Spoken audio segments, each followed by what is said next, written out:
underdogs. That just doesn't sound right. Better defense, playing with house money. Dak's been very good in these big games. And by the way, the crowd's going to be neutral at most. E.J. Manuel. By the way, there's only 2 college quarterbacks ever that have won 4 bowl games. You're one of them. You were like 26-5 as a starter, a first-rounder, 5 NFL seasons, 4 with the Bills, 1 with the Raiders, and you'll still play if called. So you'll probably be back in the league. I said to start my show today is that basically, it used to be a coach quarterback league. Right. I mean, Chuck Nolan, Terry Bradshaw weren't best friends. Parcells was rough on Phil Simms.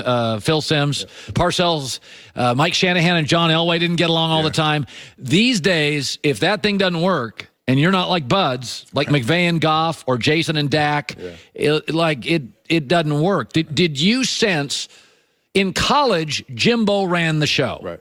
But in the NFL, did you sense you were given more freedom and power in the NFL as a quarterback? 100%. I think in the NFL as a quarterback, you're basically an extension of the head coach. I think you guys more or less work together versus the head coach being the figurehead and then you're the quarterback as just a player. You're not just a player as a quarterback.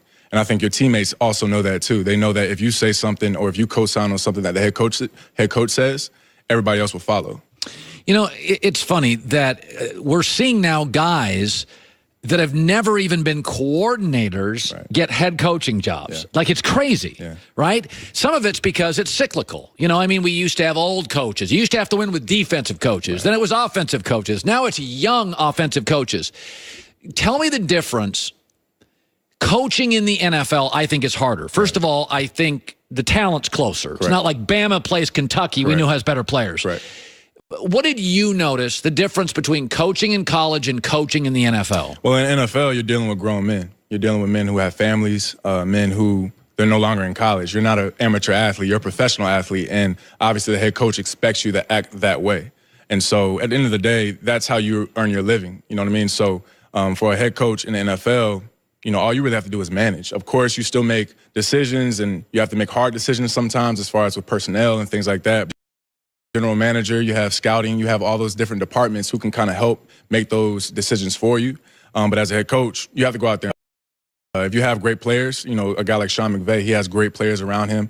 Obviously, he's a great head coach because he has a great offense, really. He has his offensive background is amazing, really. But, you have to have great players as well to win, to help a great head coach. Do you think, like Cliff Kingsbury is really struggled at Texas Tech? I mean, they were like 4-31 against ranked Big 12 teams. Right. But, he's got a McVay vibe to him. What do you make of his segue from college to the pros? I think he'll do well. I think he'll be excited, and I know his teammates, or actually not his teammates, his players will be excited to have him. Obviously, he has a young quarterback in Josh Rosen, a guy who, I know wants to continue to learn the game and continue to have more opportunities to have starts and go out there and make a name for himself. And I think Coach Kingsbury is going to look at it the same way. He's going to want to go out there and have a great product, and I think he'll do a great job.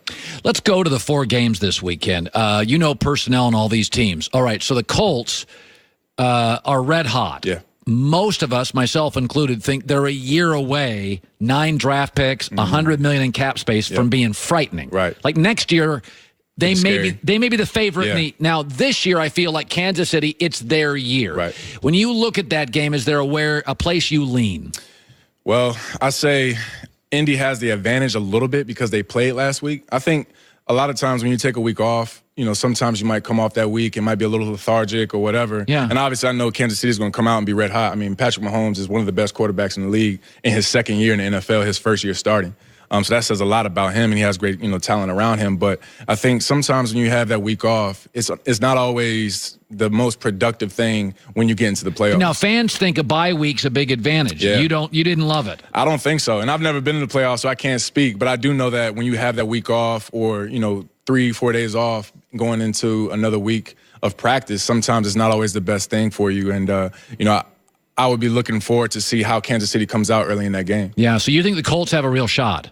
I think they have a shot. Yeah. I mean, this is the playoffs, and this is the NFL. So there's both teams have great talent. Andrew Luck is playing out of this world right now, and his receivers and O-line is doing a great job for him. His defense is playing lights out. So I think it'll be a great game. I actually think the Cowboys have a significantly better defense than the Rams. And I know it's an offensive league, but if I have a significant edge on one side of the ball, I think the Cowboys have a chance to beat the Rams. It sounds like you live in L.A., watch a lot of Rams. Yep. You like the Rams? I think so. They have home field advantage, but at the same time, Dallas has a ton of fans all over the world, not just in Dallas. And so I still would give the advantage to the Rams. I think they're such a high-powered offense, and I think those guys are looking at last year when they lost to Atlanta. They don't want to have that feeling again early in the playoffs. That was kind of a dud. Definitely a dud. I was expecting those guys to go far into the playoffs last year, so I think this is the year they actually, get over the hump. By the way, they have rested Todd Gurley for the last several weeks. Right. Now, they did have a bye. I made the argument the Rams needed a bye. Right. Gurley needed a bye. Yeah. So I kind of think that's an advantage for them. For sure. All right.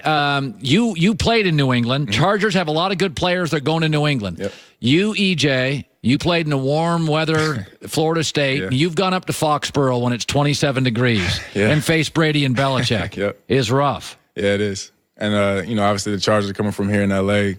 I think the Chargers still have a good shot of making that a game. I'm never going to count out a guy like Phillip Rivers, I think, who doesn't a lot of times get the respect that he deserves. Right. I think he's one of the top 5 quarterbacks in the league, and obviously that top 5 is an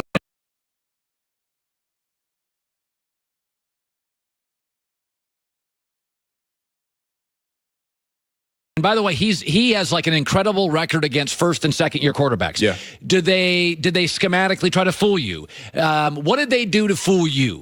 Yeah, well, I was a rookie, a second-year player, so obviously anything that they threw at me, it was really my first time seeing it because it was my first couple of starts. But if we're looking at this game this week, Phillip Rivers, he's seen everything. And I think one of the best things that he does, he gets the ball out of his hands very quickly. He does. So I think that'll help, kind of put New England's rush to, a very minimum. But at the same time, on the flip side, the Chargers have a great pass rush as well. So they can get after Tom. I think it'll be a good game. Finally, Saints host Philadelphia, big favorites, Drew Brees. It's not the Saints are not, they score a lot of points, but they don't throw the ball deep. Brees doesn't have a cannon. Right. Meanwhile, Nick Foles is crazy. And we all think he's a backup. Yeah. And he's crazy, and he keeps winning these big games. When you watch Nick Foles, he doesn't have the biggest arm. He's not the biggest guy. He's not the greatest athlete. What does he do that you like? Nick takes care of the ball. He's extremely consistent. He allows his team, he allows his receivers to go out and make plays for him. I don't think Nick he doesn't try to necessarily win the game. Now, Wentz does that more. Yeah, and that's okay. Carson will take a couple more chances and things like that. But when I watch Nick play, he's very efficient. And I think as a backup, sometimes that's, good for you. You don't want to go out there and try to do too much. You want to really nestle yourself into the game. And then obviously as things start to go well, then you can start doing a little more. EJ Manuel joining us. When playoff games, and you said, you didn't play in the playoffs. But it is funny. You've got bonuses. You've got, these are different. When you've talked to players, because some of the Bill players you played with had been in the playoffs, there is, people say it's football game's a football game, but the playoffs do feel different. Like everybody's watching. The ratings are magnificent. For sure. For sure. And I just can't, here's where I come down. I can't see New England losing.